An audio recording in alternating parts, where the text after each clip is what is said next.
Okay, so I just invite you to find a comfortable position in the chair,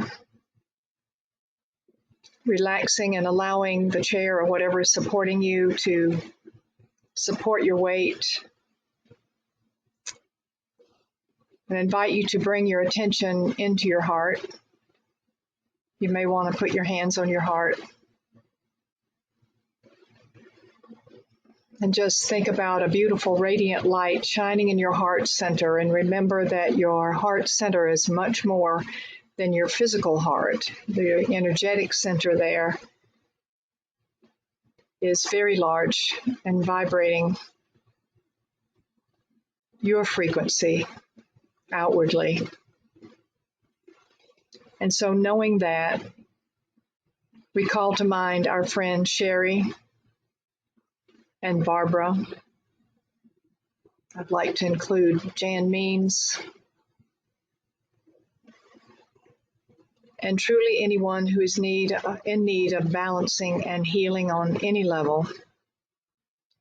We send out loving, compassionate vibrations to these loved ones, to all of our brothers and sisters in spirit. Claudia. We include Claudia. And I'd like to include my sister Fran.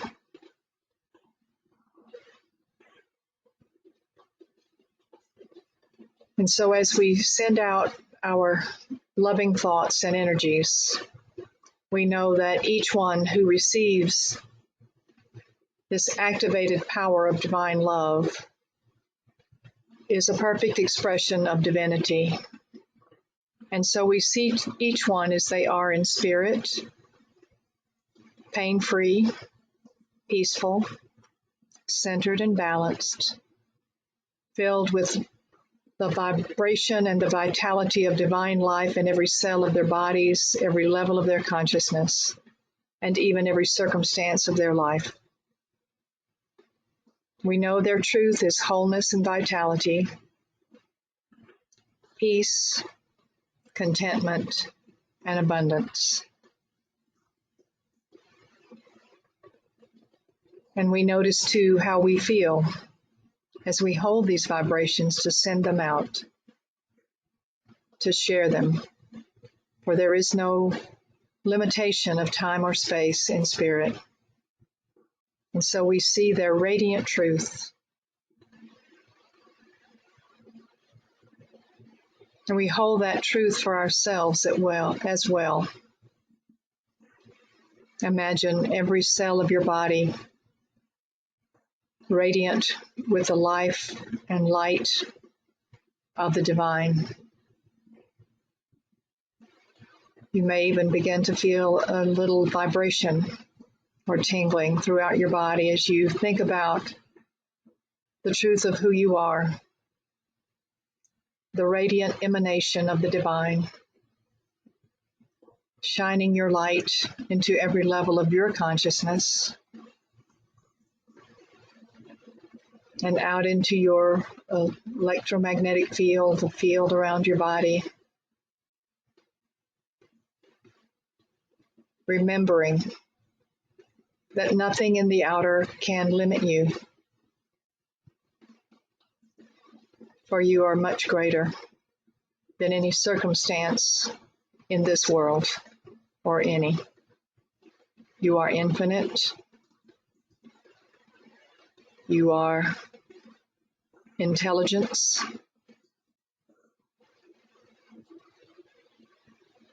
You are strength, strength of mind and body and spirit.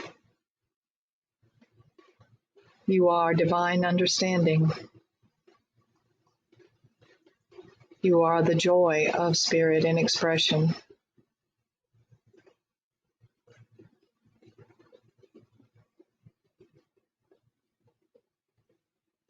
And so I invite you to hold that attention in your heart.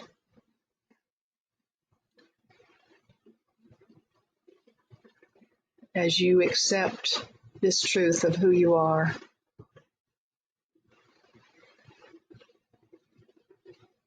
And take a few moments in the silence to affirm, I am light, I am love, meaning you are the wisdom, the understanding, the intelligence of divinity.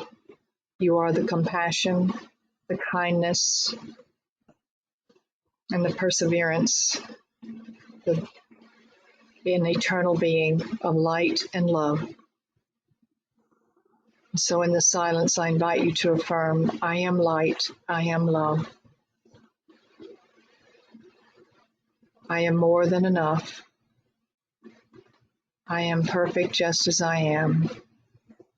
I am light. I am love.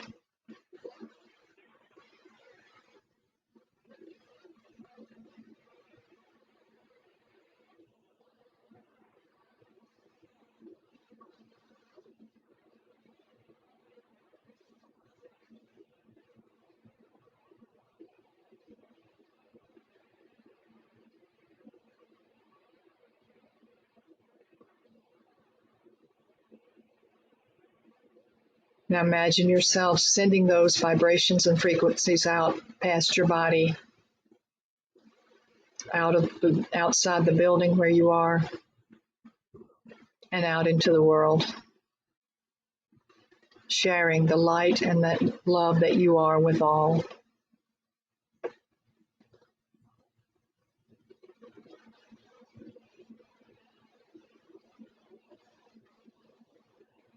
And now take a nice deep breath into your heart, accepting this truth.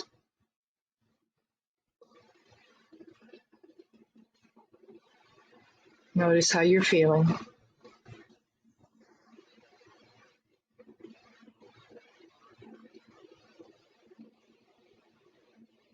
And so we affirm the highest good divine order functioning to bless us all in the best possible way.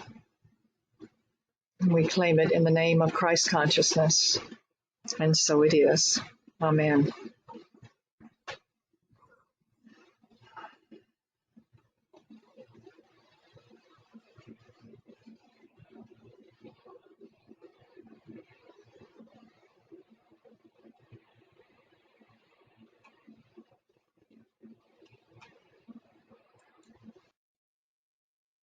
Virginia, you sound like you're underwater. The whole meditation. I'm not sure what's going on. We cannot hear you either Did because I now you're sound muted. that way? Did I sound underwater to everybody else? No, not to me. No. Just at the Just end. me? Just at the end. At the end? Okay, well, I probably dropped my voice too low. Okay, no, I heard it through the whole thing, so it must be on this side. And I just got an upgrade, you know, that's how come I logged in so late. So anyhow, how's everyone? Are we doing good? Thumbs up, down, sideways? No? Busy. Okay. Yay. Mhm. Okay. So you know that I always start with a question. The question for today is, what does your friendship mean? What does friendship mean to you? What does friendship mean to you? That is the question, and there's only 7 of us, so we should be going through this pretty quickly. So think about what I just said. And I'm gonna start with Virginia.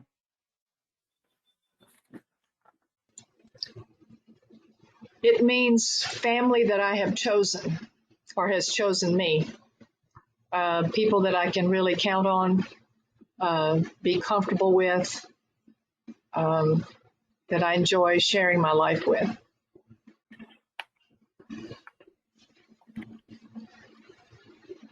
Okay, thank you. Donna?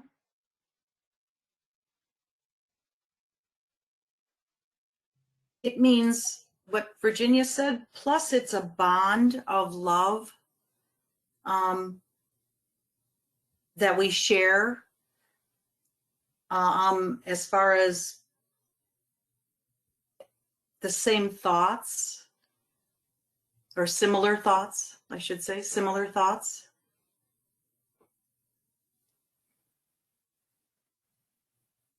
Okay, thank you. Jenny.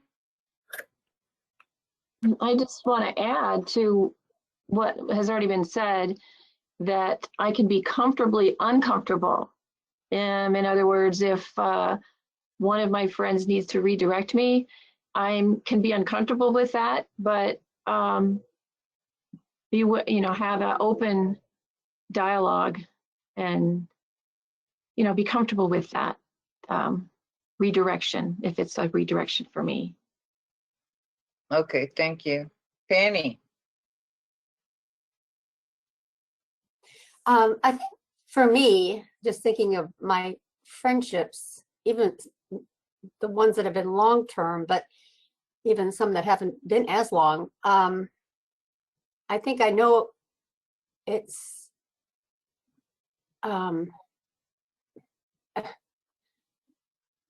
it seemed like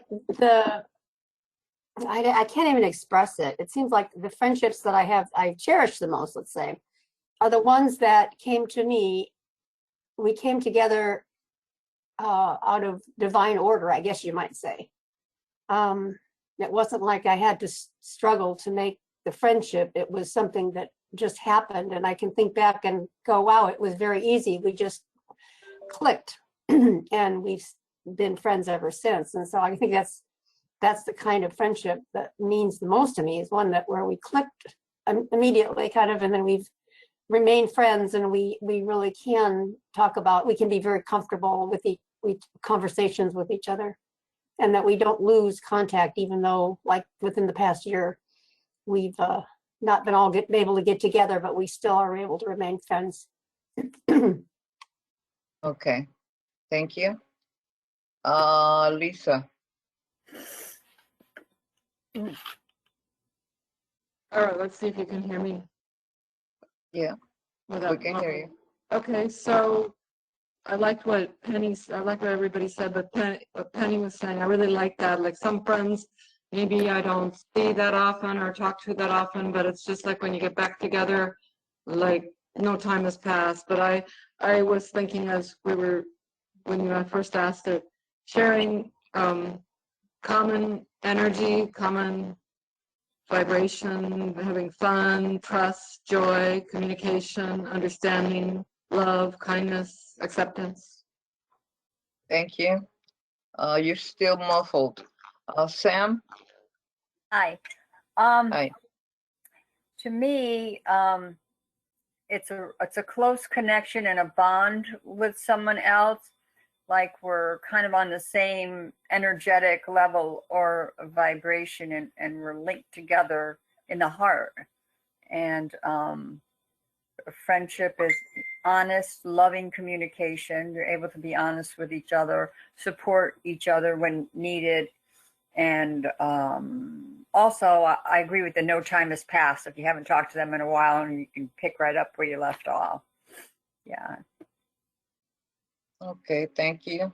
As far as I'm concerned, to me, a friend to me is somebody I can drop all the masks off and be comfortable in my own skin with them, that I can feel myself being at my own house when I'm with them. And that's a level of intimacy that is very intimate, because if I can be in your house and I can take off my shoes and I can sleep on the couch, or if I can pass out over there watching TV or whatever, you might come and cover me with a blanket, which has happened, or things like that. I don't have to worry about did I look okay? Was I snoring? I might ask you at the end when I wake up, was I snoring? But that, to me, that is a friend, somebody who where I feel comfortable enough to be who I am at all times, but there's no need for oh no, I'm spiritual, I have to be a certain way, or I have to put on this mode of I am the teacher or I am whatever, because that's a separation. That's also putting yourself on a pedestal. And when you're on a pedestal, you will fall because people will expect that from you because you're throwing that at them. I am up here and you're over there, and you will give me my position. That's not a friend. That's not even an acquaintance. That's more somebody that you are at a distance with, always at arm's length. I like to know that whoever I hug wants to be hugged and wants to feel that and wants to enjoy that. Um, to me, friendship is more demonstrative, where you can be angry and have any emotion or have any anything, and you don't have to worry about, oh my God, I wonder what they're going to think. How did I act? How did I react? How did I? None of that is there. And I do have friends for that, and I do enjoy that. So that is something that I really, really like. Sam, are you making hand gestures or are you asking a question? I just threw a piece of paper in the garbage can. It was just Okay, thank you.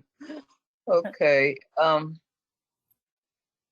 second question, because we have enough time for a second question. What do you value most in a friendship? And I'm starting with Lisa. I, uh, like you said, being able to be completely vulnerable and honest, but still be accepting and respected, I guess is the word, or loved. Like you said, be able to drop all the masks and be vulnerable and still feel like you Right, can okay, trust and accept the person. Yeah. thank you. Penny? Yeah, being comfortable with that person in any situation and feeling like you can share confidentially information and it's not going to get back to the wrong person or and being able to maybe have a falling out and not get so wounded by the falling out that you can't get back together at some point. Right, thank you. Jenny? Notice with people that I considered friends, that there are some friends that there's this mutual transfer of lift that you receive. You're not just, receiving a lift. They're not just receiving a lift because that's like a drain for each of you, for one or the other, but a mutual lift. And that doesn't happen with a lot of people or a lot of groups. And that's why I am still coming to this group, or anything associated with this unity group, because I feel a mutual lift, or I hear that there's a mutual lift because I know I feel it. So to me, that's what I value most in friendships, is the mutual rising of that vibration when you're together. Okay, thank you, Jenny. Sam?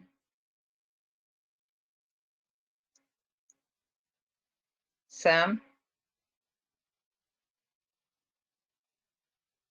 kind of like what you said, Angie. You know, your friend accepts you for who you are, and you them, no matter what their shortcomings are, or what mess they're into, or what's going on. We love the real person of that, and with that, I guess, goes some kind of loyalty that you keep them close to your heart, and when they need you, you're there, and vice versa. Okay, thank you. Donna?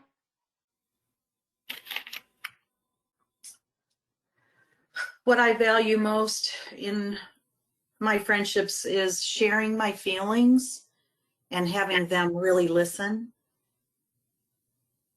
and accept me, no matter what. Okay, thank you. Uh-huh. Virginia? The words that came to me were someone that I can feel emotionally safe with, which means I can depend on them. They love me in spite of what I do or don't do, and I feel the same for them, a mutual level of respect. And everything we've talked about to me gets summed up that I am emotionally safe with that person. Okay. With me,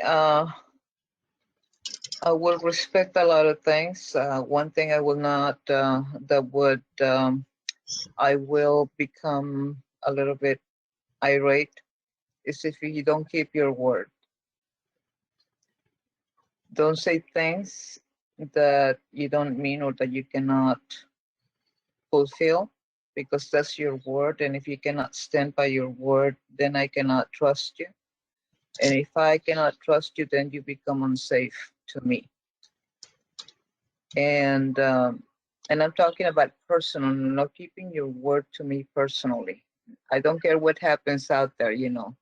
But between friends, I'm trusting you, you know, to keep your word in whatever area, whether it's something I said or where you said you were coming or you were going, or we will meet somewhere, or that whatever it is that you will do something for me or that I will do something for you. And, you know, things that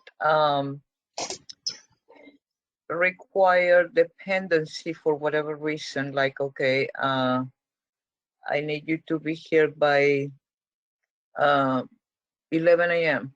And for whatever reason, it doesn't happen. And it doesn't happen usually because somebody's not paying attention.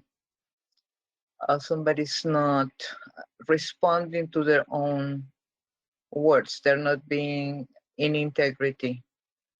And that's the real core of the issue, that I start losing respect for their lack of self-integrity, not for the lack of integrity to me. I can get over it. I can get angry and get over it. You know, feel the emotion and let it go. But I will not be looking at you in the same way, in the same direction, if you're a continual person that does this. And it has happened in my groups and in my people that I truly like. And I just find myself being more and more cautious when this happens, and I cannot stop it. I mean, I cannot, because I'm not going to try to control somebody else. And at that point, I feel that I am not really trying to control them. So I have to look at me. Why is this upsetting me? And then I have to work through those emotions every time. So everything comes back to me. Okay, so those were the questions I chose for today. The first thing that I want to talk to you about is something that you need to know for when a spirit is talking to you. I call it source, I call it spirit, call it God, call it whatever you want. When source communicates, it is never bad. It never says things like, well, you're doing it wrong. You know, the humans get it wrong. It's going in the wrong direction. The whole world is going to pot. You know, it's insane. It is this, it is that. And that is just not the way source talks. When source speaks to you, it speaks to you and it leaves you with a sense of peace, regardless of what is being said. Peace is the result, the tangible result you feel when spirit talks to you. Okay? It's always a cheering on. Please keep going. Don't give up. Don't forget, this is what it feels like. This is what it looks like. This is how you do it. This is how you do things. And we're looking to find out, if we heard the correct message, if that was a message from you or was it from spirit. Well, how are you feeling? Are you validated? Are you feeling in peace? Or are you in pieces? Make sure you know who's talking. Because if it's not spirit, it's your ego. Okay? So it's always managing with, okay, how this is how you do things. This is the way to do things. This is and it always talks to you on a personal level. Maybe not necessarily what's good for humanity, but what is good for you at that moment. Excuse me.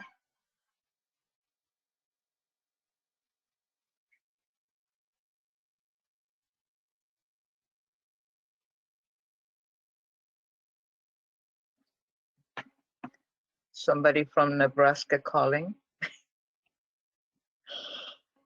Never mind.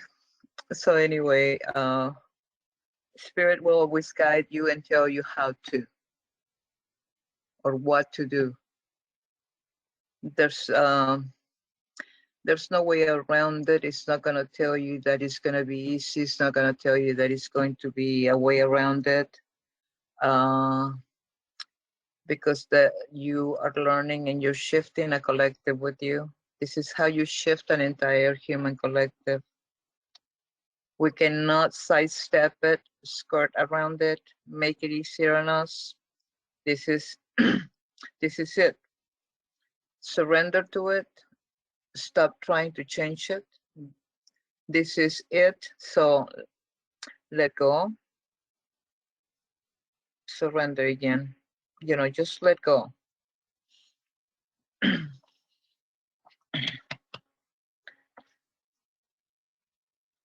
There, outside of you, there's other dimensional beings, higher dimensional beings, such as your guides, your angels, your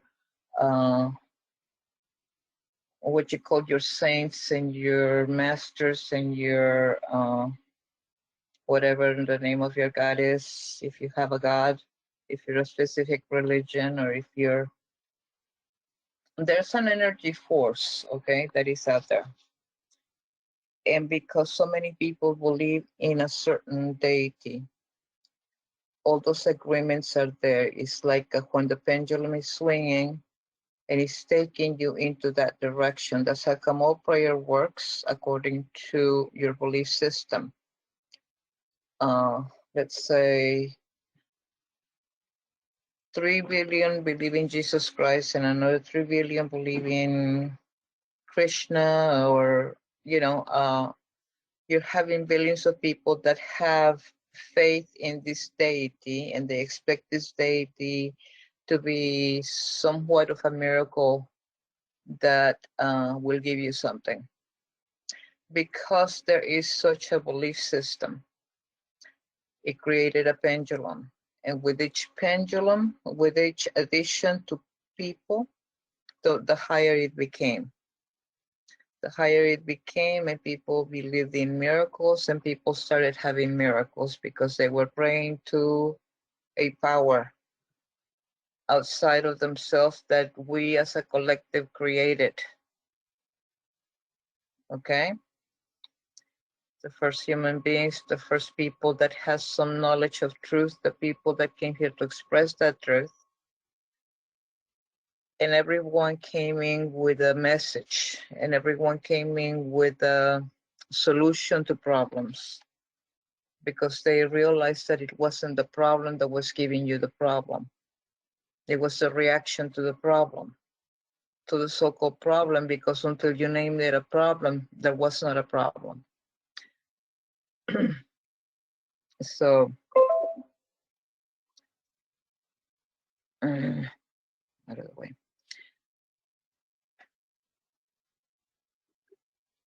like I said, these higher dimensional beings that we are, you need to realize that we are part of those higher dimensional beings that are here at this point in human form.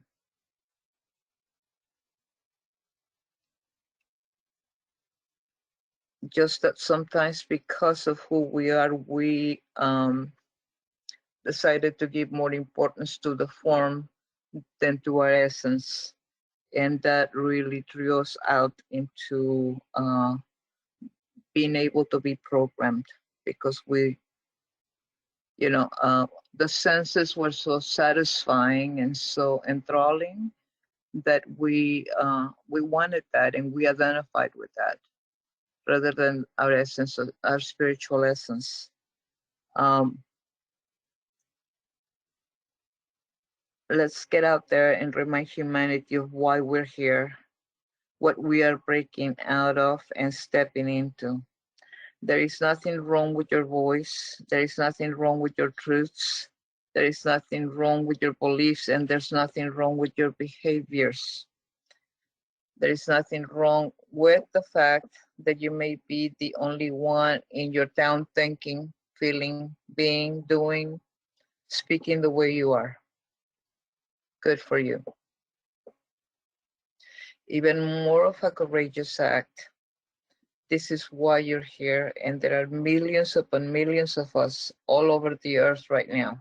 This is what we came in here as light workers to do, to show this. But in order for us to show that, we have to be able and willing to work on ourselves. So we say, okay, this happens. Let me be the example. Let me be the light. When Jesus said, I am the way, the truth, and the life, he was a demonstration of all those principles of what it is to be spiritual in a human form. When we are doing the exact same thing and we are all energetically connected, so you are never alone. Source is saying to you, I love you. Thank you so much for just moving through every now moment. Try to stay as present as you can. Just try to stay in the now moment as much as you can. Is this the future? Is this the past? Or is this your now? Is it your now? Ask yourself if this is your if this is my now, or is this in a future, or is this in the past? Are you present? Are you present to be there with you? Because that is what boils down to. Being present means being there in awareness with you. That you do not take yourself out and start concentrating on something else. You're going to be the example, so you count as number one. You count as acknowledging the value that you have, your worthy, your completeness, your integrity. All of that has a lot to do with staying present. Honesty, keeping your word, keeping your loyalty, keeping your truth. And I'm not talking to somebody else, I'm talking to you. When you're doing that, you are present. When you don't even have an acknowledgement of how you feel or where you're at this moment, because you're too busy worrying about something else, then God will, if you're talking to God, God will direct you back to you. It's not going to say, well, now go do this and now go do that. It's going to say, are you present? Is this worrying coming from your external situation? Are you looking outside? Or are you looking within? Where am I at? What am I, how am I feeling? Or am I contracting to try not to feel? What am I doing? We need to stay present. So try to stay as present as you can. Just try to stay again in the now moment. And the now moment means that you're present as much as you can, because the now moment is the most precious gift that we have, and it is the easiest way to get through this. It's the fastest, not only the easiest, but the fastest way to get through this density. To go from third dimension to fifth is to stay in awareness. Present means awareness, awareness of you, not awareness of what's going on in the world. Awareness of you. Because when you give your attention outwardly, you are missing your own attention to yourself, and you become more wanting to have more interaction with others because something's missing in you. And what is missing in you is you. Your attention, giving it to somebody else. Attention is for you. So Source will always give you the message that you are loved and that you are honored. So honored to be in the physical body that you are in right now, helping the collective. That, you know, the body that you're in, it's okay to be taking care of it as well, because we're not navigating through insanity sometimes of what we might be navigating through this world at this time. So Spirit wanted to convey to you, to this group, that if when it talks to you, it's never to put you in a position where you are feeling judged or criticized. By the time that the message is delivered, you should be peaceful. Now later on, a few minutes after that, you might not be there, because then your ego is going to stop, you know, by and start analyzing everything that was said and not said, and how it was said and what did it mean. But Spirit needs to know those details. Spirit talks, and as it talks, it is. It's as simple as that. Okay, so before I jump into the subject that I started last week, do you understand what I said by what Spirit tried to communicate to you? Penny? Did you understand it? Okay. Jenny? Sam?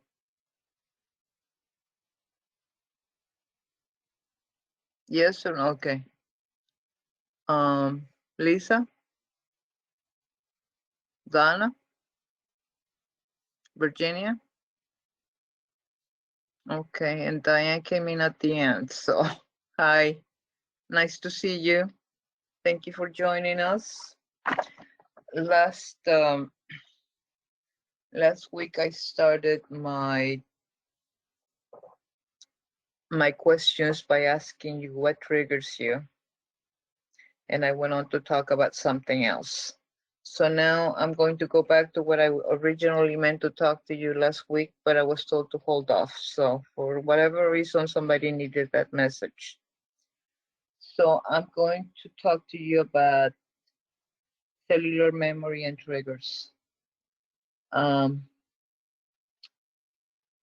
Whatever you are on the earth plane in this moment, Spirit wants you to know that, and wants me to talk to you about triggers. We're all being triggered.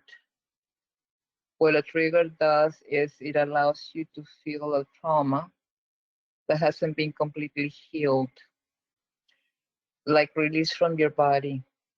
Trauma is consciousness or energy stored in the body that was never completely felt Consciousness is energy and it is designed to move. So it's stuck energy that just needs to move out. Now, before I go into anything else, I want to clarify something. Energy moves no matter what. When I say getting stuck, let's say that it's getting rerouted. Energy is continuously moving. You cannot stop energy, but it might go through channels that forcing other things to happen and to. So you need to know if somebody says, well, my energy is stuck. No, your energy cannot be stuck. Your energy is moving in a different direction than you are. Then it normally moves, with. So allowing yourself to hold more high frequency light, the entire human collective is being triggered over and over repeatedly because this is part of how the entire human collective evolves. Okay? We must allow the triggers to show us where our denser traumas are to shift our bodies. So triggers are beautiful opportunities to clear out dense consciousness. Consciousness that is stuck or rerouted inside the body. When you dive into it, and when I say when you dive into it, I mean the traumas that any trauma that is making you make a knee-jerk reaction.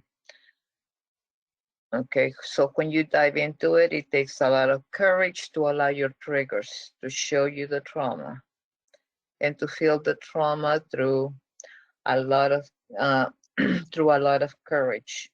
And most of humanity does not want to do so. They just continue to project their unresolved trauma back onto humanity.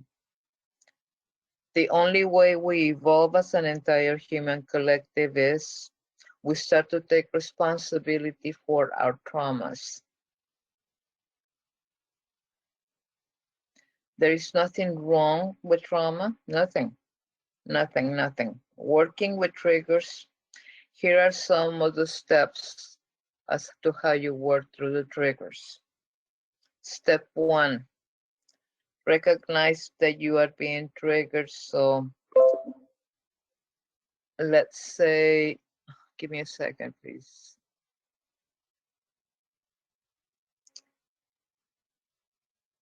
Let's say you're a mom or a dad and your daughter comes to you and your daughter is in her 20s or 40s or whatever. And she says, I just want to let you guys know that you were not great parents. Okay, you were not a good father, you were not a good mother. I just want to let you guys know that. And I felt like you didn't listen to me. You did not hear me. You were too busy to hear me, etc., etc. Now, on the other foot, where the parent, a trigger is going to allow you to have a knee-jerk reaction immediately. And that knee-jerk reaction is going to literally throw what you are feeling or thinking or believing right back onto the person. That is what we do. So you're going to feel perhaps anger or sadness or guilt or an anxious feeling or anxiety. You're going to blame them. You're going to say, I don't know what you're talking about. I'm a good parent. You are always saying things like that. I don't know what you mean. What are you talking about? There's this knee-jerk reaction of, nope, I am not feeling this. This is not mine. And I'm going to throw this back onto you. Another example, let's say you read something or watched something on the media in some way, media or something, or somebody says something that triggers you suddenly. The knee-jerk reaction is to get angry, to get you upset, to get volatile, or want to argue, want to belittle the person being, want to belittle whoever it is, whether it's the TV, the person, or the event, you know, whether it's public figures or systems or education or whatever. Take your topic and put it there, and something makes you mad. You're not dealing with you. You're projecting your anger outside. Okay? So the reaction is to get angry, upset, volatile, and want to belittle the person. These behaviors are knee-jerk reactions. Number two, no, it's not number two yet. It's I meant to say 2 seconds ago you weren't feeling it. Something triggered that belief, thought, emotion, and boom, you threw it back onto the person. So number one, recognize when you're being triggered. Number two, now it's really a number two. Traumas are layered, so triggers are layered. And so the first layer of the trauma, you are going to feel it. That being what the trigger is going to show you first, which is anger, rage, you're wrong, you're guilty, you're feeling very uncomfortable, you want to belittle the person, throwing it back on the person, blaming the person. That is your first layer of the first layer of the trauma. And so most of your life, if you had been somebody that argues a lot, that belittles people, that name calls, that is a layer of a trauma that you haven't felt completely. You hear that? That is a layer of a trauma that you have not healed completely. It is like a little protection or barrier that you have created these ways of being. So when you are triggered, you are going to tap that first layer of the trauma, the first initial knee-jerk reaction. Okay, so the parent might blame the child. Well, that first layer is blaming, throwing it back. It is not me and it is not my fault. So you're already coming on the defensive. What you need to do is recognize that you are being triggered. The moment that you start with your reactionary anger or reactionary guilty feeling or reactionary contracting, you know that you have been triggered. So you recognize that you are being triggered and then feel the first layer of that trigger, and you will know that you are triggered because you're going to throw it right back onto the person. Second, literally ask yourself, am I throwing this back on someone? Am I throwing this back on someone? Because it is not about them. Second step is not about the other person. First step, am I being triggered? Second is, it's not about you. It's not about them, it's about you. Is this the knee-jerk reaction to something that I'm experiencing internally or externally? Sometimes when there's nobody there and we're by ourselves and we start getting antsy and we start getting anxious and contracting our body and not breathing enough, we ourselves are triggering ourselves because we're thinking about something that happened, something somebody said, and our body's reactive and still reacting to something external that happened days ago, weeks ago, hours ago, and our body's still reacting. And why are we reacting, people? Why? What causes that? Do you remember what causes that? I will remind you in a little bit. Remember that it's not about them. That's the second step.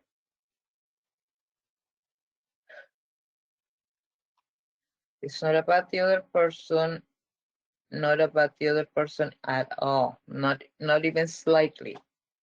Number 3, what trauma within me is asking to be felt? What trauma within me is asking to be felt? So for the parent, they're going to want to throw it on their child. Remember, these are just examples. They are going to stop and say, okay, this isn't about my child. And then they're going to say, well, what is it within me? What trauma right now is being asked to be felt? And if the parent dives a little deeper, the parent will start to feel unworthiness as a parent. He or she may start to have memories of ignoring or neglecting a child. Not her fault, really. This is life happening. It's not a matter of assigning fault. This is not about fault. So you're only seeing as what happened. Those are traumas that she never felt or he never felt or dealt with ever because it's too painful. But that triggers have allowed her to recognize the trauma so she can feel it. Step 4, hold yourself in compassion while you start to allow yourself to feel that trauma. So if you are somebody that gets angry and belittles and name calls and tries to break people down when they say things or do things that triggers you, what's happening inside of you? 1, I am being triggered because I have a knee-jerk reaction to something or someone or some event. Number 2, I am throwing it back to that person. Step 2 is not about the other person. The moment that you start throwing it back to the other person, please realize that it is not about the other person. It's about you and your feelings. Step 3, what is the trauma inside me that wants to be felt? So for somebody that does that, the trauma is probably wanting to be seen, wanting to be heard, wanting to be loved, wanting to be accepted. So there was something that happened in their childhood, many things perhaps, where they weren't seen, they were neglected, they were made fun of, right? They weren't heard, or when or they were made fun of when they were heard. So that is happening inside of you when you're receiving this. What is happening inside of you when you're receiving these triggers? You know, chemicals are being released. You're becoming a reactive human being. You're reactive. You're starting to feel some things that you don't want to feel. So immediately, the first reaction is to throw it back. It's hot potato, not mine. Throw it as fast as you can. So what is happening inside of you when you're receiving these triggers? And then 4, hold yourself in compassion while you allow yourself to just feel. Triggers are an opportunity to expand. They are an opportunity to expand. What are we expanding? We're expanding our toroidal field, our heart field, our power center, our love center, our magnetic center, our manifesting center. Okay? Expand into, as we're expanding into the wholeness of who you are. Releasing the trauma from your body. Releasing the cellular memory so you don't have knee-jerk unconscious reactions and responses to individual people, places, events, etc. And instead you are whole, you are complete, you are holding compassion and empathy. You are not having an unconscious knee-jerk reaction, perpetuating the trauma. the trauma consciousnesses that we are here to shift. We're here to shift that, but we need to follow the steps in order to make sure that we are releasing the cellular memory attached in our bodies so we can release that. Until we release those cellular memories that are programmed, we will still be carrying knee-jerk reactions, involuntary reactions that even surprises us when they happen. So again, quickly, layers to the trauma. The first layer to any trauma is the knee-jerk reaction that you have that you have because you have been triggered. A trigger is when somebody or something externally creates a knee-jerk emotion, thought, behavior, and belief that you didn't have 2 seconds ago. It just happens instantaneously, and then you are already barking. Okay? Well, not quite barking, but okay. Step 1, recognize that you're being triggered. Step 2, it's not about the other person. Step 3, what is this showing me inside of myself? What trauma is asking to be felt, seen, and released? Step 4, hold myself in compassion as I allow it to be. Felt through, then boom, there you go. All dealing with traumas. And we are all safe enough to allow ourselves to move through them. That is why we're here. That is how the body shifts into higher states of consciousness. And I have to tell you that it is not our spirit that is looking for a higher state of consciousness. What is evolving, what is ascending, people, is your bodies.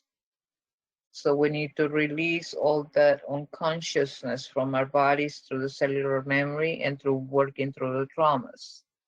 As we do this, our bodies start to ascend faster. Because at this point, this is the first time in the world history that the earth itself is ascending. And by the earth ascending, we are all being carried along with it. A lot of people are checking out at this time, and that is part of that. A lot of people cannot take the energies. So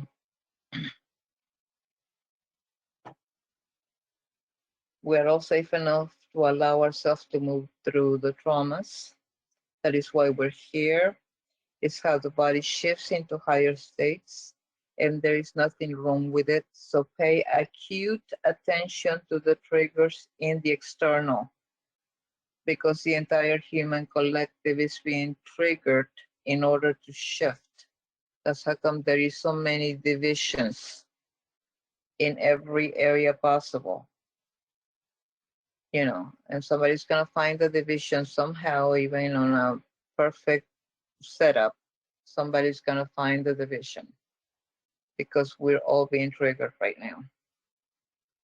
So that's how come I said pay acute attention. Remember that we carry these traumas because we're afraid to feel things that makes us uncomfortable. That is why we carry the cellular memory. It is our fear of our feelings. I'm going to repeat that. We carry these traumas because we're afraid to feel things that make us feel uncomfortable. Feelings that we are programmed to receive as being guilty of something, or may make us feel that we are unworthy or unbecoming. A Course in Miracles refers to this as an attraction to guilt. What it is in fact is a fear of feelings that may trigger the guilt and unworthiness that is not ours to bear. The true problem has to do with the indoctrination of guilt, which this planet is famous for. All programs that we have accepted from generation to generation to generation are all based in guilt. And the truth is that we are guiltless, worthy, whole, and complete. Because of our ingrained programming, it is easier to blame others than to accept that we are guiltless, worthy, whole, complete. That is the reason we are here. If we can accept these qualities as inherently ours, we can start accepting this in the millions of light workers that are here, right now. We then can affect the collective. I have previously spoken to you about the 100 monkey theory. Do you remember that? Does everybody know what the 100 monkey theory is?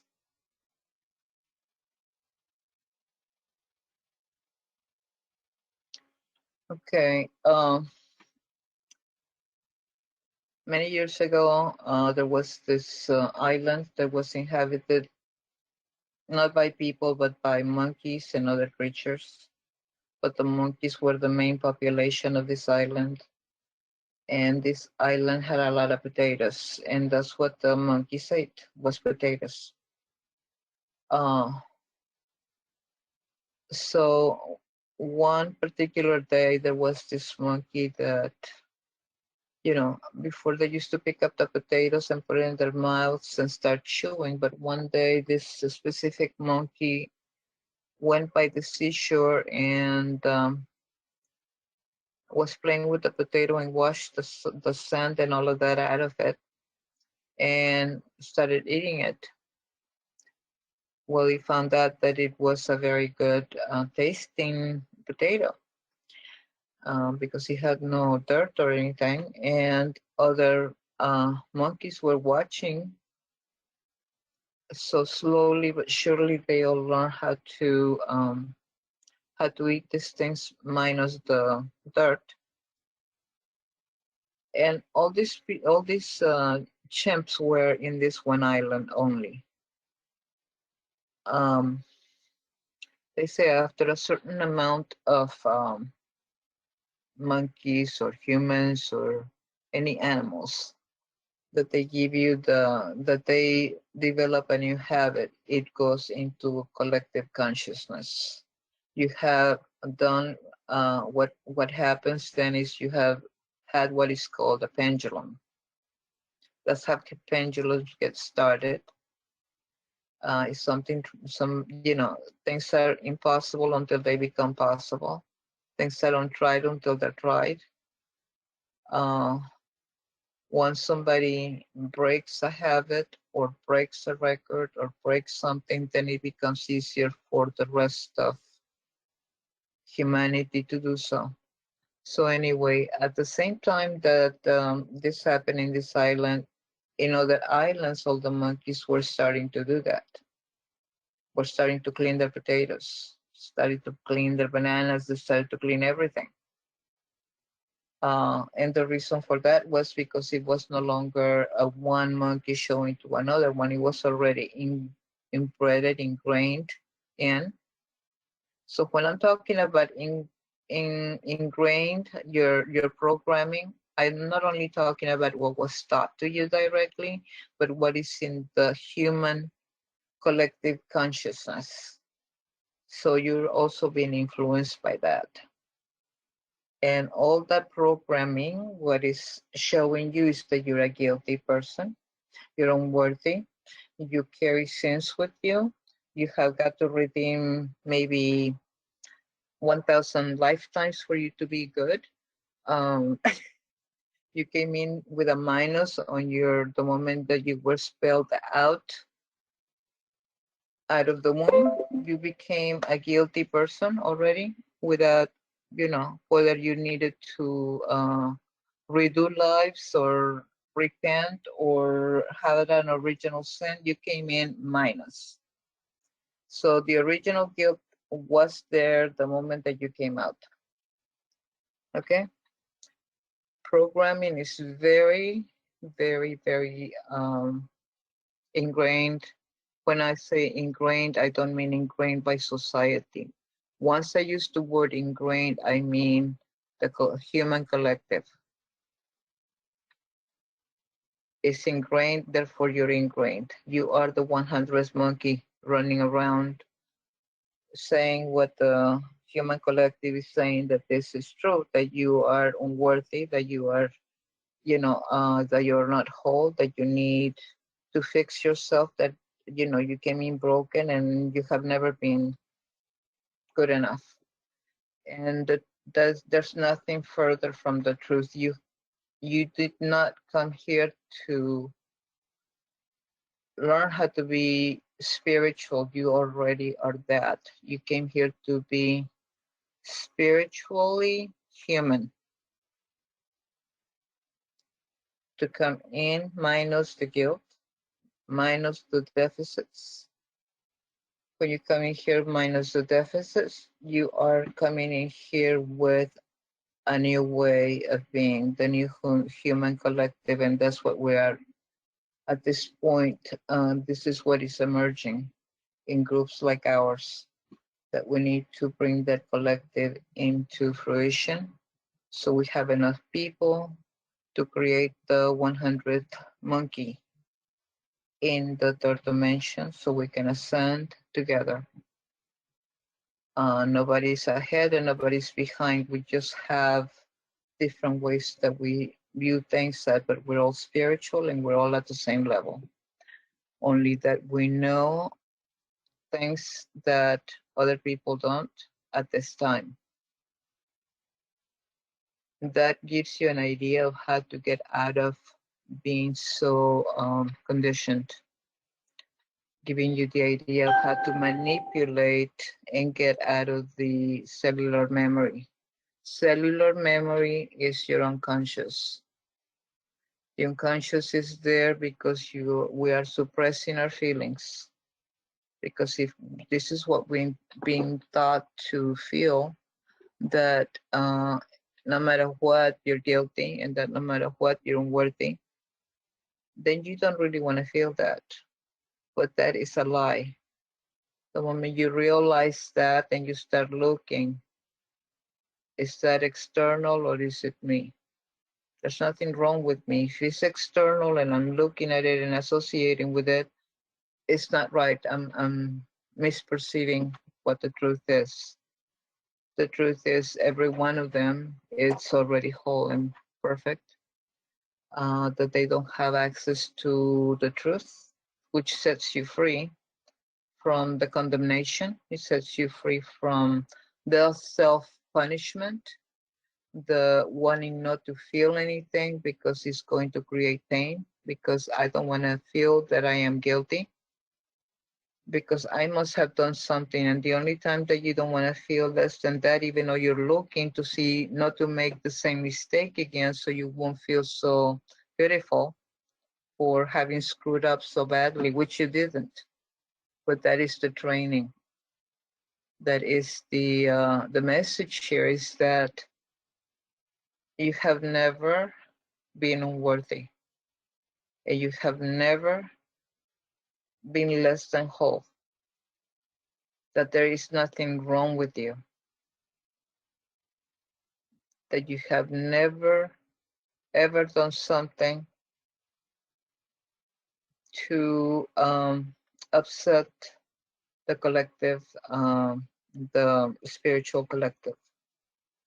As we ascend, as we ascend into that, what I'm saying, I mean our bodies are ascending. So if you feel lately that, time is going by so fast, that you are sleeping more, that you're more tired or not sleeping enough, or you are in some way trying to feel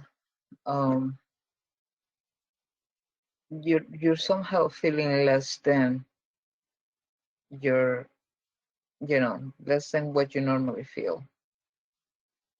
It is okay. This is part of the ascension of the body. It is going through a lot of different distillation, and there's a lot of different filters and purification. And the purification, I don't mean that there's something that you need to purify.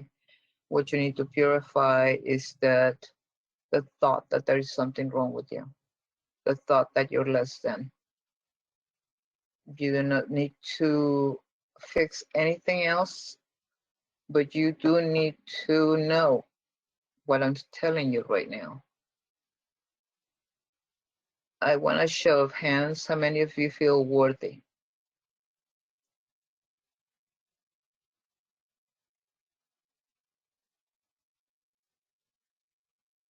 Did I only see Raslila? Okay. Okay, how many of you feel that you're fully guiltless?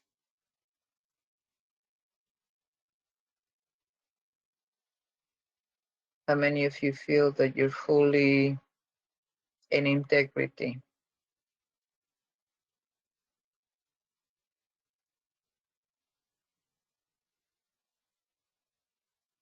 You'd have to explain what integrity, if you can hear me. Can you hear me today? Integrity. Do you feel guilty? Do you shut off your feelings not to feel something? Do you have to justify?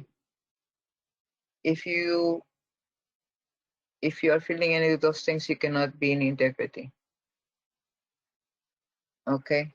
So once again, I'm going to ask the same question. How many of you feel that you're in integrity? Okay. How many of you feel that you're in wholeness? The key question here is feeling. Feel that you are whole, mature, that you are fully complete in integrity and totally guiltless, where you do not question any of those things. Okay. Remember what I said, if you never felt inadequate, and I'm talking within the last year, if you have never felt inadequate during that time, or question what you said, or question what you did, or felt betrayed. And when I say betrayed, I don't mean by somebody else. I'm talking about self-betrayal, by the way we conduct ourselves with ourselves and with others. So if you are totally free of that, then I would say that you shouldn't be in the physical already, because it is almost impossible at this point, because we have not reached the 100th monkey yet. I can say most of us will feel peace and at ease and in integrity. I'm one of them. I am somebody who is 95% in integrity, and the rest is because my minds will start playing that, did you say the right thing? Did you correct this? Did you do that? When you start questioning your actions, note that you are not in those states that I claimed, that I just asked you about. I'm gonna open the floor for questions. Yes, Jenny. Yeah, I wasn't raising my hand saying I was in integrity, but what I was going to ask was, I have noticed a shift where I don't remember I mentioned this before, but where I can do something inside internally and suddenly feel this feeling of worthiness that I has never have before ever felt. Right. And then it slides, and then I can go back to it. So it takes a lot of effort to keep going back to that. But it's new, and I'm guessing it's what you're talking about. It's just, it's not 100%. As you grow, the feeling of worthiness, and it's not something that you can just muster. It's something that comes upon you. Elevated. It comes upon you, yes. Like I'm It elevates you. valued beyond all value. It's a Right, really great feeling, but it takes effort, and I have to go. Oh wait, I lost it. Well, I gotta get it back again. So Right. And a lot of us just say, okay, maybe later I have to do this and that and the other, and it is something that is already there. It's within reach of each one of us. The idea is to go ahead and make a remembrance of what that feels like and replay that. And when you replay that, it is a bridge into those actual feelings. Just like you have a memory of a bad experience, you also have memories of good experiences, and you have access to those feelings at any time, just like you do the other ones. Just so you know, any mystical experiences, any uplifting, sublime experiences that we feel, that we experience, are easy to recreate. And it's not that we're recreating, we are actually connecting a bridge to the feelings that are already there, to that specific sense of well-being and integrity and wholeness. When I talk about integrity, how do you feel? How do you feel? Are you at peace at all times? Are you at peace?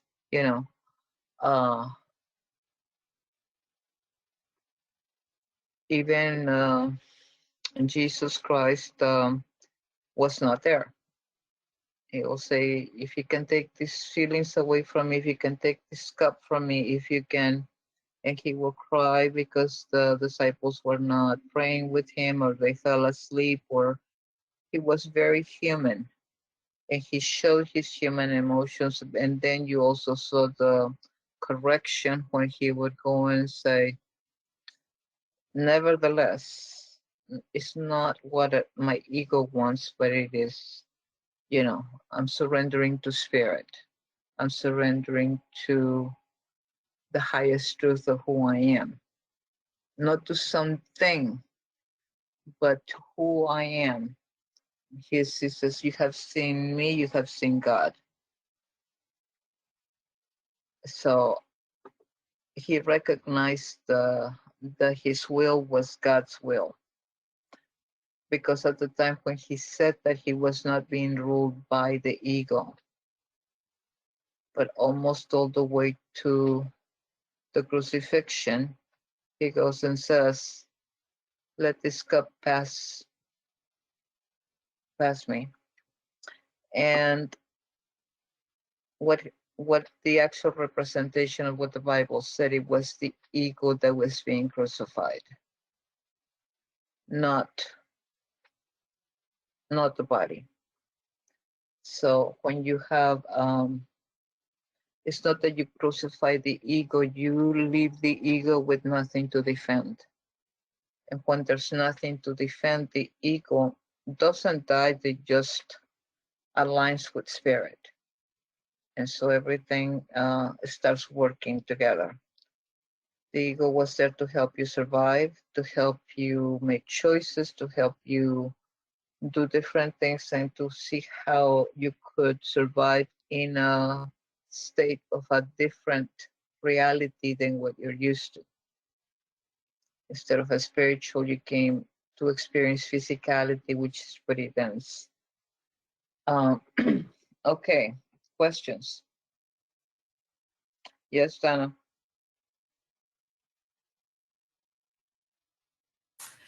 Okay, I think this was really eye-opening for me, this whole topic, because as I've shared before, I'm sure that my son has, we've kind of fallen apart, fallen Right. away from each other. Mhm. It's still, it's not the way it used to be. it just is not. He does not call. He doesn't respond to texts. So there is a wall there. There still is a wall there. And I have been telling myself exactly the sample that you use, that I was a good parent. I don't understand why. I don't understand why. But the funny part about this, Angie, is that recently, even as of today, I have been shown things from my past that tells me you weren't such a great parent that you think you are. So and those weren't triggers. These were not triggers. These were just thoughts that came into my mind. They appeared somehow. Would that Because be you're working on releasing the cellular memory. Okay. That's Okay. why you're having those, when thoughts are spontaneous or feelings Yeah. of ascension are spontaneous, is because you are open to dive in and clear those traumas out. And what this class intends, at least my intention for this class, is to help you eradicate your cellular memory, Right. so you can see and feel and be an actualized human being, not a reactionary human being. Right. An actualized spiritually human being, not a third dimensional reactionary, pawn. So my question to you is this something that I need to clear with him, or I Not about obviously him. am being It's shown not to about me to him. clear my own, Is that what you're Mhm. saying? It's not about him. It's not about him. Okay. It never was. Okay. I So if know. I clear that, so once that cellular memory is cleared, his reactions shouldn't trigger. Right, but you have to remember one thing. If things are being shown to you, if things are saying, okay, well, this happened and that happened, Mm-hmm. the way you clear this is you have to feel the emotions that you suppressed at that time. Mm-hmm. You have to allow your body to feel that, because until your body feels that, those things that you fear to feel, Mm-hmm. then you won't clear it. Okay. So the next step is, okay, now be compassionate. It's not about guilt, because nobody's declaring you guilty. Mm-hmm. Okay. It's not about guilt. It's about truth. It's about clearing the way for us to be who we came here to be. Mm-hmm. That caused a lot of emotions when I was shown. I felt guilt. I did feel a lot of guilt there. Right. But Yeah, now, but you need to really sit with it yeah. and feel it, embrace it, and erase it. Mm-hmm. Face it, embrace it, erase it, because it's a fear of the feeling.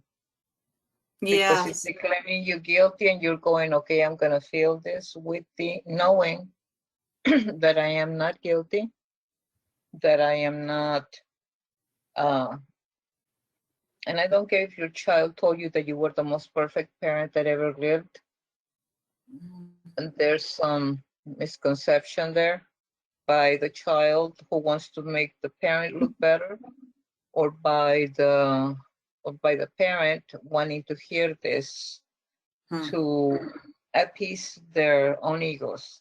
So I'm asking you to look within you, feel the emotion, and release it.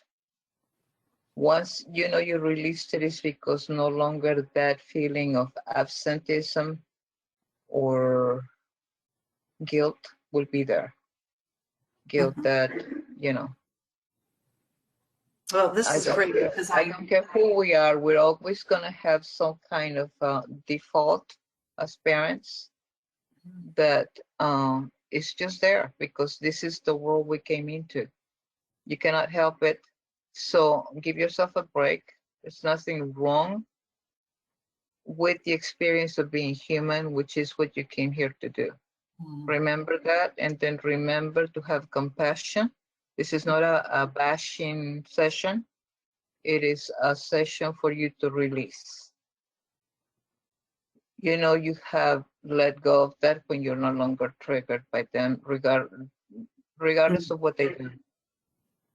It's no longer, you know, and it doesn't have to be necessarily children. It could be our nephews and our nieces and our, you know, our neighbors and our friends and whoever. Our parents. How we accumulate more guilt, because this is what we're trained ourselves to do, to deflect the feelings. So we stuff them. And the more we stuff, the more we became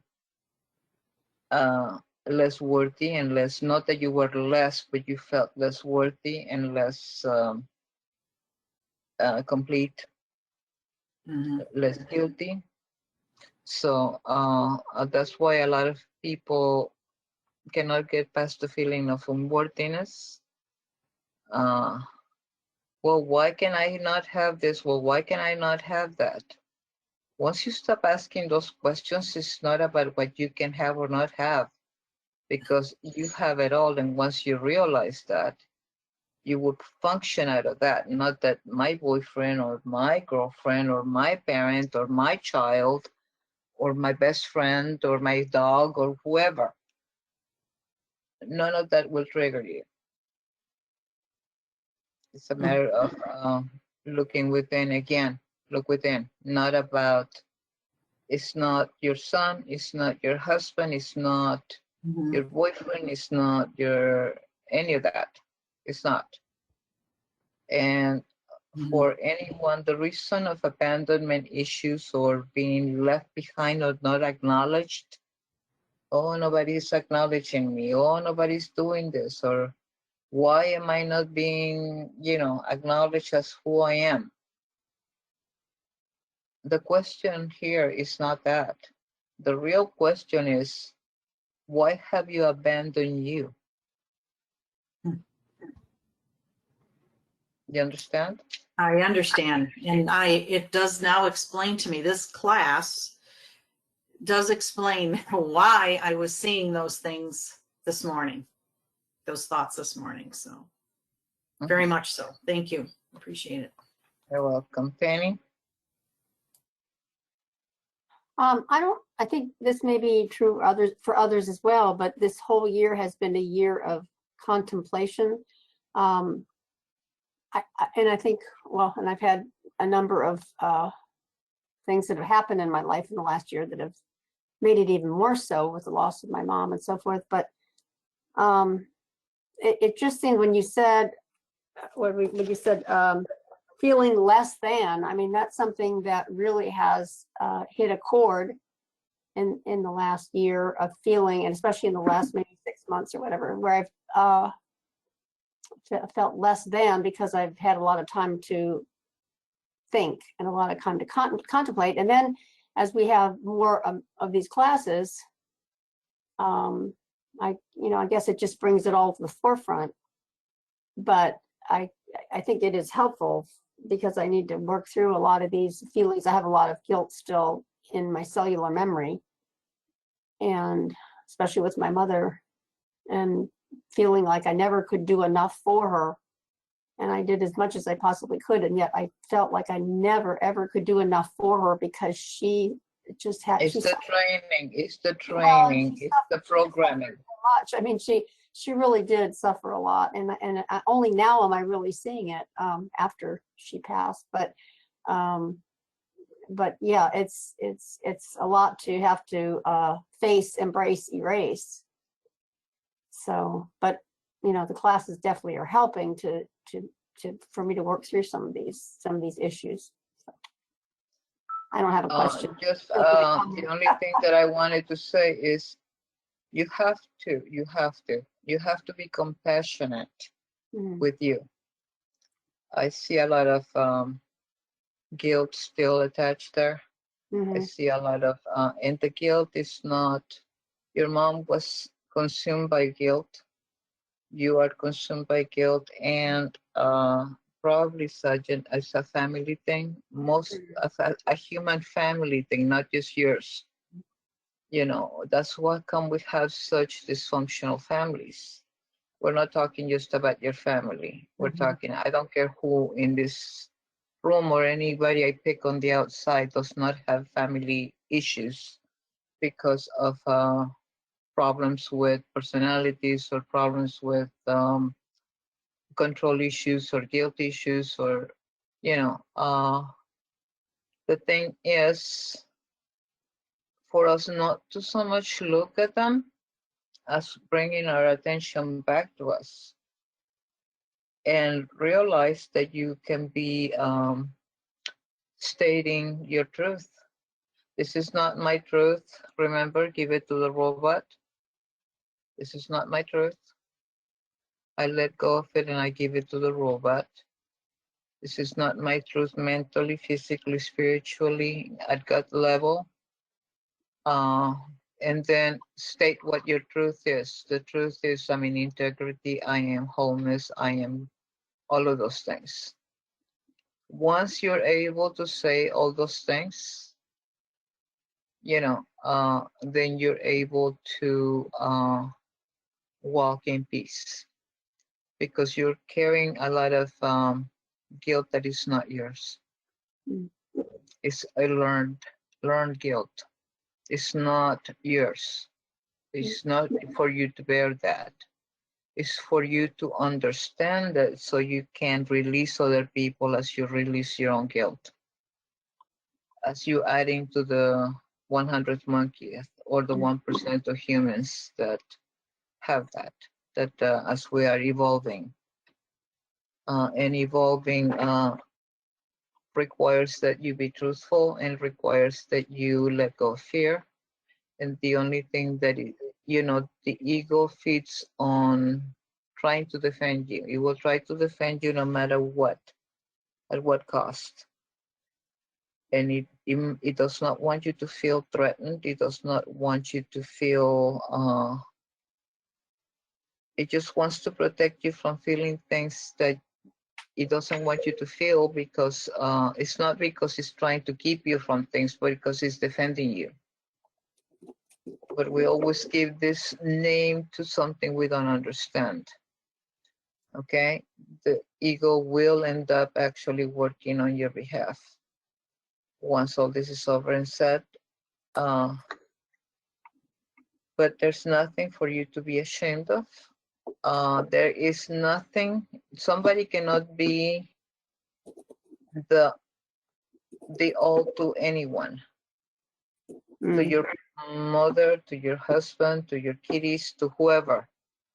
You cannot be the all to them. It doesn't work that way. We are not meant to be that. We are meant to be social beings. But we're also meant to be in integrity. That means being truthful to who we are.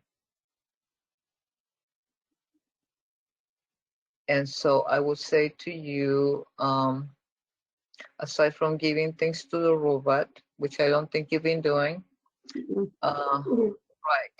I mean, that's one of your tools. If you don't use it, you know, it's not going to work for you. That's one of your best tools that I have given you people. So work with the robot and then state your truth. I am in integrity. I am guiltless. I am the beloved of God. I am the things that give you the truth of what is you. Because later on, if you really want to be, you know, the powerful being that you came here to be, you're going to have to declare later on, I'm omnipotent, I'm omniscient, and I'm omnipresent. Because we are now jumping timelines, and we're now jumping dimensions. Okay, and we're going back and forth. So multidimensional means omnipotent. I am powerful in all the areas, in all dimensions. Omnipresent. I am present because I'm in my own awareness of who I am. I'm aware of you also. And omniscient, I'm also conscious of all. But you cannot claim any of those things until you let go of the guilt, until you let go of all the lies that we have feeding our bodies, and our bodies are taking more and more of it into our bodies, and we don't need to take that in. At this point, we're beginning to purge our cellular memory. And so please, Penny, try to feel the emotion instead of suppressing it fully, but do not attach to it. Feel that what it feels like to feel that, whatever it is. Feel it completely, do not attach to it. Okay. Thank you. All right. Okay. Sam?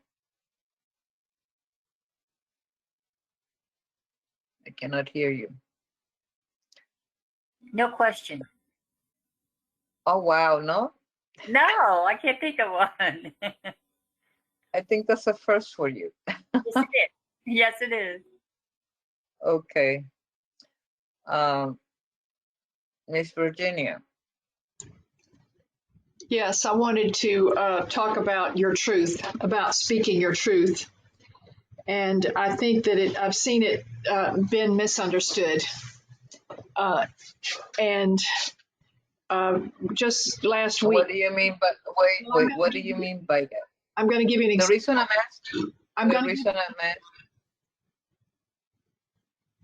the reason I'm asking is so we all can hear the same, and we are all gonna hear different things, but go ahead and say it. So this is something that I have wanted clarification on, and I do believe I understand it, but somebody said to me last week, she was telling me about this conflict she has with a family member. And I don't remember her exact words, but it was something like, I don't deserve this, and I'm not going to take it from you anymore. Something like that. And she said, I told my truth, and that person got really upset, but that's their problem. It was something So that was not the truth, number one. right. That is a blame game. Mm-hmm. And he or she never looked at it. I looked at the issue because he took it externally and was focused on the external. Mm-hmm. And I think it's misunderstanding between facts and truth. Yes, their behavior was not loving, and but the truth is that the reaction is mine, not somebody else's. And the only time Right. my understanding is the only time we're speaking our truth is we're coming from our wholeness. Exactly. Thank you. That's what I meant when I said I use integrity, and I know that we're not. So, I mean, not to 100%, not that we don't try our best and not that we're usually there, but you cannot say that you're there all the time. When I say, what is your truth? Your truth is what I stated. You're not guilty. You're guiltless. You're whole. You're in integrity. You're wholeness. You're divine. All of those things that make you the being that you came here to express as a human being, having that human experience in a collective spiritual environment. Those are being, if somebody, let me go back to what you were saying. When somebody tells let's say somebody's being obnoxious, I don't know what, somebody's being mean, or somebody's being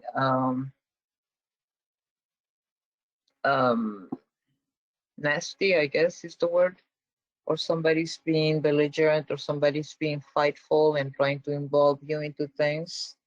I explained this in one of the previous classes. Do not get the hook. They're throwing you a hook. Your reaction to them is what you're looking at, not their behavior. Once you clear those things, the behavior, whatever behavior they have, will not have an effect on you, because the cellular memory will be cleared. But as long as you're saying that somebody else, you know, I spoke my truth and this and that. No, it's not spoke your truth to somebody else. Speak your truth to you about why is this bugging you? Why is this affecting you? You know, and once you clear that, then once you clear that, then you get to say, okay, and now that I see clearly, I see that I am the image and likeness of God, that I am as God created me, that I am all those things that God said I am and more. And all the things that Jesus said or Buddha said or whatever, this is the things that I do, you will do also, and better things than I will you do. And do you believe it? No, because of the feelings of unworthiness and the feelings of guilt. And so before we can go any further into the spiritual path, you have to clear that. I told this person not to punch the tar baby, but I don't think they understood me. Not to punch what? The tar baby. You know about the tar baby? Tar baby. It's a folk tale about Br'er Rabbit and the tar baby. And what it means is, like you said, detach. Don't take the hook. Don't react the way they want you to react. You know, they're trying to get you to react. Tar baby is when Br'er Rabbit got mad at Tar baby and punched him in the belly, and his fist got stuck in the tar and he couldn't get it out. So then he stuck his other fist, and then he got both of his feet. This is like engaging in the hook they're throwing out there, basically. Exactly. It's the hook.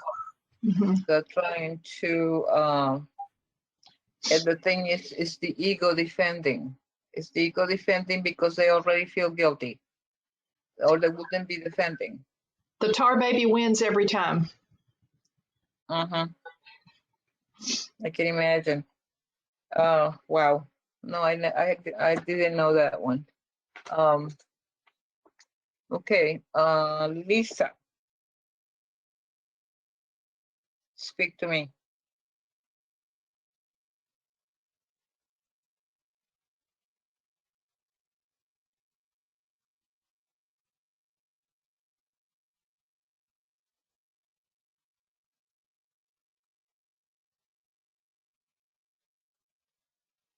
What?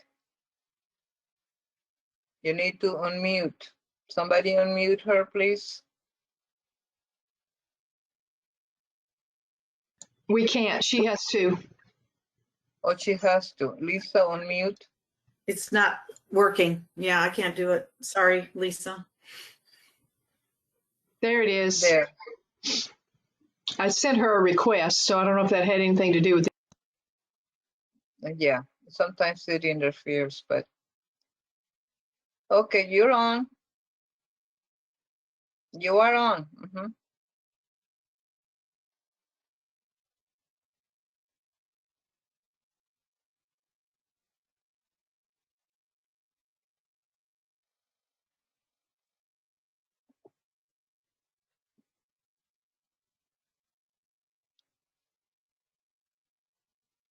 You have a question?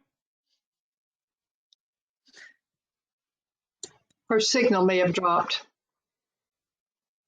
It's possible. She was having problems with the whole thing. Okay, are you back yet? Okay, do you have a question?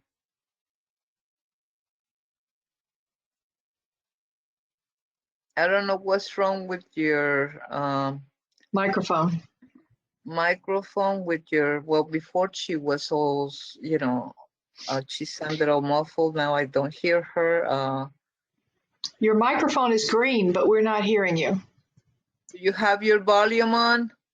She did If earlier. you hit the volume, if you hit the volume, She knows all this. sometimes we forget because we're trying to get into the, you know, you have to give everybody the benefit of the doubt. It's okay, Lisa. I'm gonna let it go for right now. I'll catch you later. Diane? I don't even know where to begin. Can you guys hear me okay as far as with the phone? We're Okay, fine. at least you can hear me. The only one we had problems with the entire time was Lisa. Well, on my computer it has it, so I'm on my phone. Repeat what question you want answered as far as. I don't want you to answer my question. I want you to ask me a question of all the things that I said today. It it makes good sense to me, and where I went with it was my aunt that has not talked to me since for like 13 years, and I've just released it. You know, it's like that was her decision. I've reached out to her and she doesn't want to reach out to me, then that's her decision not to talk to me, and I move on and I find other people to fill my life with. You know, I got enough right here at this house with just the kids and what have you. So Okay. Virginia, what would you tell her? Well, my experience has been that when we fully release that and forgive that person and are not attached to what they're doing, it opens the way for them to come around. But we never know how much time it might take. But you know, just send her loving vibes, and it might help. But you know, no guarantee. she recently ended up in the hospital and needed blood for a blood transfusion, and I offered to give blood, and so you know I sent that message via another aunt, and if she needs it, I'd be more than willing to, you know, try to give her the blood. And if she doesn't and she wants to, you know, she may not even remember me because she has brain damage. You know, she has a tumor in her brain. So, you know, when my aunt was talking about it, I said, to me, she's already dead because she's already left me so long ago. You know, if she chooses to bridge back, so be it. We were close when we were growing up, but luckily, you know, there's a lot of people we can have in our world, so we don't have to have the people that are biologically connected to us. That's true. How do you feel? Also, Okay, go ahead. Give me 1 second. How do you feel about that? It saddens my heart. Can you feel that and let it go? Mm-hmm. Can Been you working on that for a long time. Okay, you need to feel it. Do not deny it, but let the whole experience pass through your body so you no longer hold it in your body. And then once it released, do not attach yourself back to it. It is things that we work with, and the things that, because I can tell you, and I did this and I let it go and this and that, I want to know how you feel. Because that is what's gonna determine where I really am at.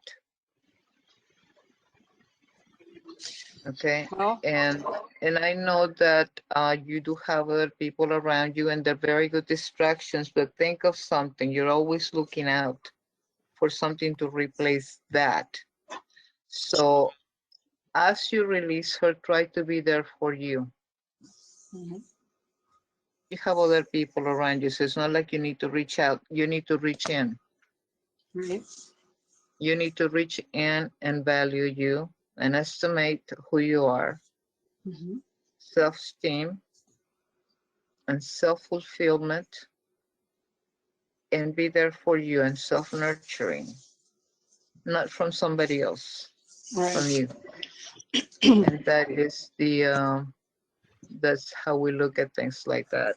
I usually ask, you know, because I want to know if you understood what I said during the class, and that's my way of knowing whether you got what I said or not. So when at the end I start asking questions, this is what I'm doing. And that goes for you, Raslila. I will get you later, I promise you. So can I hear you now? Yeah, it's on now. Ah, Uh-huh. Yeah. So I now just went back answer and me. redid whatever I did. I don't know. Uh-huh. Okay. So it's your turn. Okay, so mm,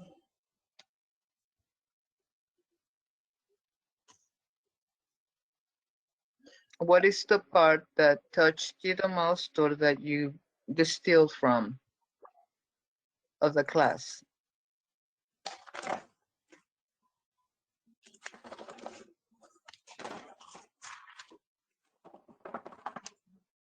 I like the steps you did with the traumas. I like, I'm always trying to articulate clearly what we're learning in this class in my words. I mean, using obviously some of your words too, but my goal is to also be able to be out there being a teacher or a healer or so. What was really I mean, there wasn't anything new. It just, you went through the steps with the trauma healing. I like that. The 100 Monkeys story, that's the monkeys in Japan, those monkeys that live in the snow. Yeah, yeah.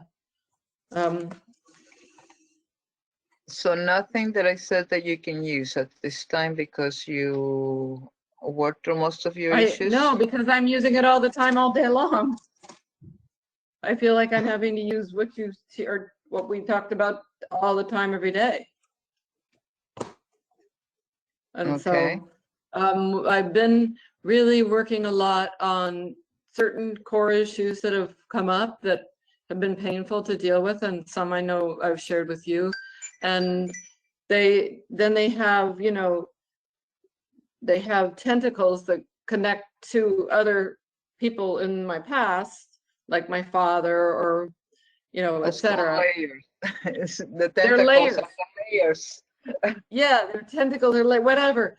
But what's so interesting is that my father, who has barely communicated with me over the last 3 years, reached out to me a couple days ago, wrote a really long email to me, and I was like shocked. I'm really loving long email. And so I just figure, well, whatever's happening is I wanted to spread to him or to everybody else in my friends and family and self in the world. Good. But I Okay, thank really, you. really feel very, very strongly about this work because I feel like this is so important for healing the earth. And the only way we're going to heal the earth is humanity having No, a the only higher way state of we're going to awareness heal and the consciousness. earth is healing ourselves first. Exactly. So that's how I used to be stuck in my mind that I had to be doing certain things. Certain things had to happen in order for me to be doing my part. No, if I can just open up my heart and be more loving and release more myself, that'll affect the collective. Right. Okay, thank you, Lisa. Thanks. Okay, we're gonna do put your hands on your heart and close your eyes. And we're going to be talking about healing as we connect to our heart and our heart field, as we are aware of the love that we are and the love that connects us to each one of us, because there is no space or time between us or anyone else or the whole planet. I want us to concentrate on feelings of wholeness and integrity and goodness, mercy and kindness, allowing peace to flood our being, to flood our body, to send that energy outwardly from our bodies into each other. Put your hands still facing the screen as we send each other energy. And as we send this energy towards each other, I'm going to say go ahead and hold that position for a little bit, a few more seconds. As you feel that energy coming out of your fingertips and out of your hands, I want you to expand that energy and send it to Texas. Send it to the government, send it to all the powers that be that fix problems over there, to all the people to remain calm and to help each other out, allowing for a sort of normalcy to return to the whole state, and also less criticism from the rest of the United States towards Texas and the government and what is and what is not right. Again, pointing fingers is not the answer. Let it flow. Let it flow through the entire state. Imagine the shape of the state in your hands. Put the state in between your two palms and send that energy directly. This energy of love, this energy of peace, it's energy of accomplishment and of satisfaction of getting things done and of helping people, allowing love to be the guiding force behind this. Not necessarily seen, but let that be the force guiding the state at this time. As I ask you now to expand and include the United States and the governments of each state, and realize that these governments, regardless of who runs them, that they can be based in love and compassion rather than what's wrong. Let's for once be undivided, because it's not the people,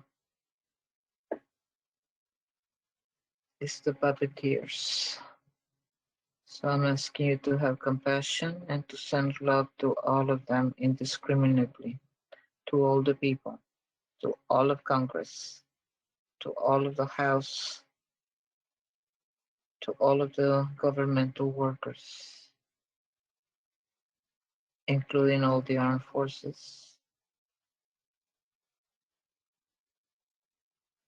And while we're at it, expanding and extending a shield of healing, it is time for this virus to be lifted. I'm calling forth the energy of agreement to see this virus being lifted up, finally, to come to a conclusion, to come to a sort of healing, not only in bodies, but in minds and emotions. Healing in with the doctors and with the first responders, with the patients and with their families, allowing peace. Peace be still. I want to thank the COVID virus for showing us what it needed to show us, and we have learned and we have seen that we need to be united, not divided. That there are powers higher than disease, and there are powers higher than government and systems in place. that are the powers of God, the powers that be, that can influence things that are already in motion to lift up this virus. We need to come in agreement and not buy into that it's going to take so long to get this result. It doesn't have to take that long anymore. I'm asking you not to buy into that. But I do ask you to come into agreement with others in prayer that this can be done by the power of God. And so it is. God bless.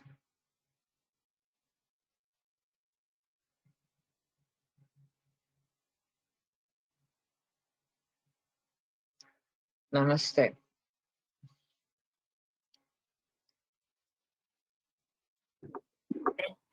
Okay. Everybody okay with that? Normally I go into a meditation, but I felt that we needed prayer for a lot of people that are in dire straits right now. And so collectively we are here to affect the collective. So let's not pick and choose. Let's just grab everybody as a unifying factor, not as a dividing factor.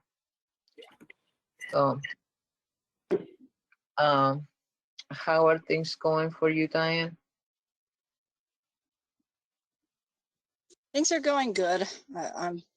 I actually got to do some massages yesterday, which was really, really nice. When you said something about as far as your purpose and what have you, it really uplifted me to be able to do the service of healing again. And the intent when I was doing the massages was for healing and doing the Reiki and what have you. So that was a really, it was good timing too, because I've almost decided to put my license on hold since we've gone through so much and I haven't worked in so long. Right. I feel good about it. I feel good about doing the service. You guys there? Yeah, no, we're here. We can still hear you. Yeah, for some reason my phone is taking you guys out and bringing you back and taking my camera and playing with it, and I don't know why. It's okay. We can still hear you, so don't worry about it. There you are. So I'm glad that you got a chance to not only practice your craft, but also make some money. It's good on all levels.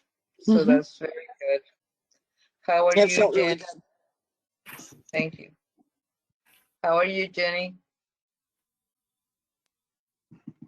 Well, after being around the world and back in a week, I'm still waiting for the dust to settle. I mean, I was just hearing Diane say that she's doing her massage and healing, and I have all these ideas, but for some reason I have lead in my boots. So I'm just still trying to figure all that out and where I belong.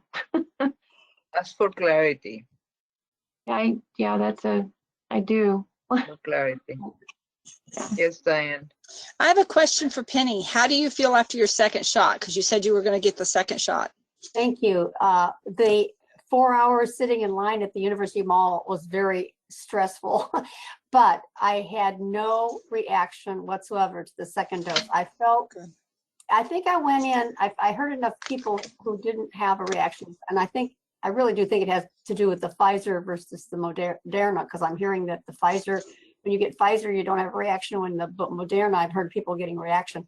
But I think I went in with this, I really felt like I went in with the intention. I said, I am not going to have a reaction at all. And I did not have a reaction at all. So I was really ecstatic about that. Did you have a reaction with the first one? No, I had a sore arm. Both times I've had a sore arm, but I kind of expected that, because I mean, I've had like pneumonia and shingles vaccines before, and I had sore arms. So I was kind of expecting that.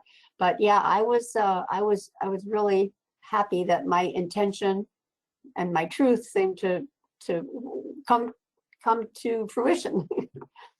So yeah, it was just the sitting in line for 4 hours in the car, and I started feeling very, very stressed, because I felt like I started feeling very claustrophobic because I was in the center of 8 rows of cars, and I realized, and of course I was worried about the bathroom issue too, like, oh, but I also felt, I started getting panicky because I'm thinking if I really needed to get out of here, I was by myself, nobody was going to sit in the car for me. How would I get out of there? I'd have to drive over a car, and that started getting me a little bit panicky, but I calmed down. I listened to the Greatest Showman album twice. I was said on Facebook, and it did help to have that to keep me grounded, I guess, because I could sing as loud as I wanted to in the car. So one of the things I hear you saying is that they don't have any porta potties spread out along the path where people drive. They apparently have 2 places, but the woman I asked when I was sitting in that long line of, or that long row of cars, long line of cars, she said, I don't know. I hadn't been told that there were any, but then I'd heard from some people on Nextdoor who were comparing notes about it, that there actually are like 2 sets. One, I guess, right when you start going up the ramp. And the thing is that's so bizarre about this whole thing is they wind you around the front of the mall in a maze. Then they get you to the back and you're sitting in these 8 rows of cars.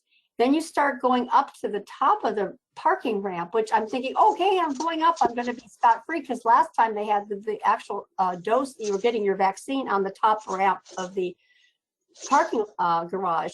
This time you wind around in a huge maze at the top of the parking garage, and then you go down into the second level of the parking garage. So when I was thinking I was almost there, I wasn't close at all. So I think it was almost another hour before I got down into the second level where they actually give you the vaccine. And then when you go down to the first floor where you sit to wait a while, I was supposed to wait 15 minutes. Just to make sure there wasn't a negative reaction. That's where apparently they have some more porta potties. But I somehow followed this other car out, and it took me right out of the parking garage, and I had no idea how to get back in. So I parked across in this other little parking lot. And I thought, well, let me sit here 15 minutes. If anything happens, maybe I could run across and find somebody to help me. So I sat 15 minutes, and I was fine. First time I sat a half an hour. The second time I sat 15 minutes, and I was fine. But yeah, it was a very interesting experience, I have to say.